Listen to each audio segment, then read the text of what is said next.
Mount Gongga, otherwise known as Minya Konka or Gongga Minya Konka, is a towering and imposing peak located in the Sichuan province in China. Standing at a height of 7,556 meters at its summit, Mount Gongga has garnered the nickname of the King of the Sichuan, as it is the highest peak located within the province, and notably is the third highest summit in the world, located outside of the Himalayas and the Karakoram range, two frequent locales for many of my previous videos on the channel.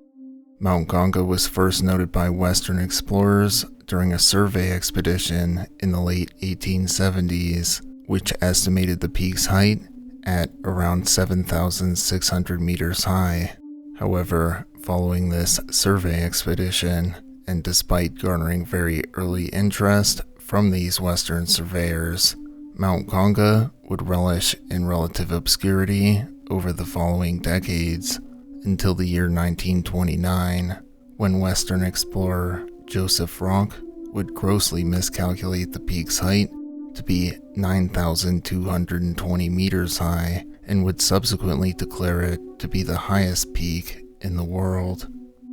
His bold claims of such would be met with widespread scrutiny and would subsequently draw several skeptical surveyors to the region throughout the early 1930s to dispute Rock's claims by accurately measuring the peak's actual height themselves, which would ultimately result in one of the most impressive accomplishments in early mountaineering history, when in 1932, an expedition team consisting of 5 American climbers would successfully reach the summit following a route which began on the peak's western face and wound around its slopes to complete the climb from the peak's northwestern face.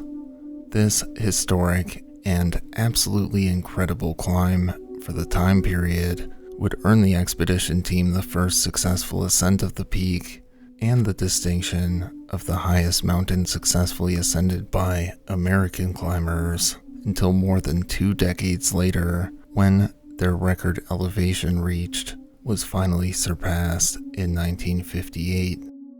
Following the first ascent of the peak, largely due to Chinese restrictions on foreigners entering the region, Mount Gongga would again fade into relative obscurity within the greater mountaineering community, as the next attempt at the summit would take place more than 20 years later, in the year 1957.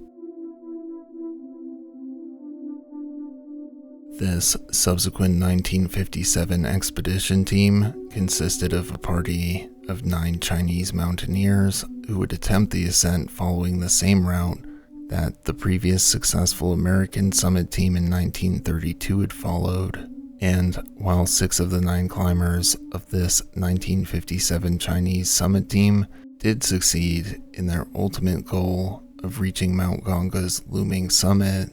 the Chinese climbers would experience the highly technically difficult and brutally unforgiving climbing conditions found on Mount Gongga's slopes firsthand, and nearly half of the expedition team's members would perish on the mountain, as 4 of the climbers would not return from the expedition with their lives intact. Following the Pyrrhic's successful 1957 Chinese summit expedition, mountaineering activity on Mount Gongga's slopes would again grind to a complete halt, although this is largely for reasons removed from the sport and the peak itself. As I mentioned earlier in the video, the peak was made inaccessible to any foreign mountaineers beginning in the late 1930s, with this restriction remaining in place all the way up until the year 1980, when it was finally lifted as the Chinese government began their efforts to shift towards greater general globalization. By this point in time, mountaineering as a sport had evolved considerably, both in the quality of gear available for mountaineers to utilize, as well as in the overall skill level of mountaineers as a whole, but more particularly in the skill ceiling of top practitioners within the sport,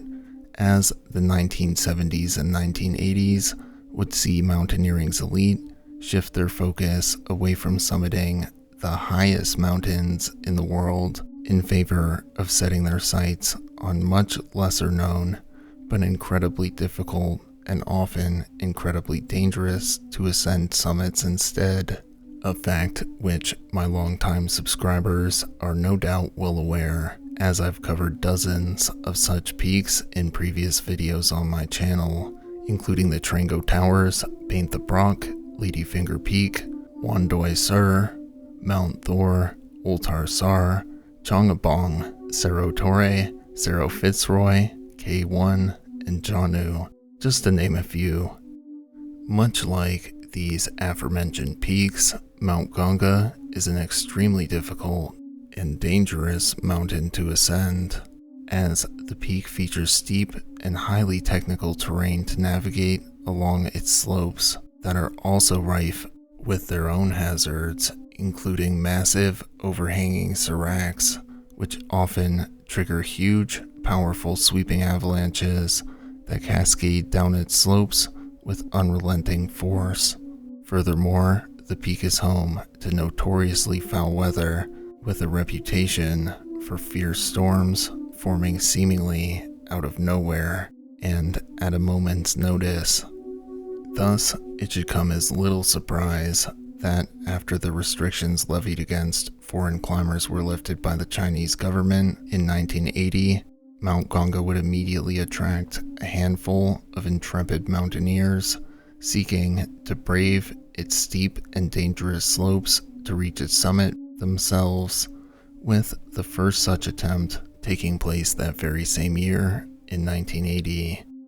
However, this American-led expedition team's summit attempt would not result in success, as their summit attempt was brought to an early conclusion after one of the American mountaineers in the group would perish after a powerful avalanche swept through their Camp 1, with this failed attempt only further cementing Mount Gongga's deadly reputation and legacy.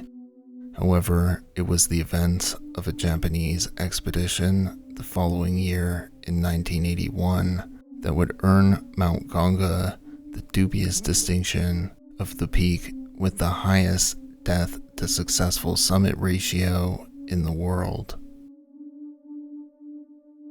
In 1981, 9 Japanese climbers would make their way to Mount Gongga to attempt an ascent of the peak following a new route up the northeast ridge to the summit.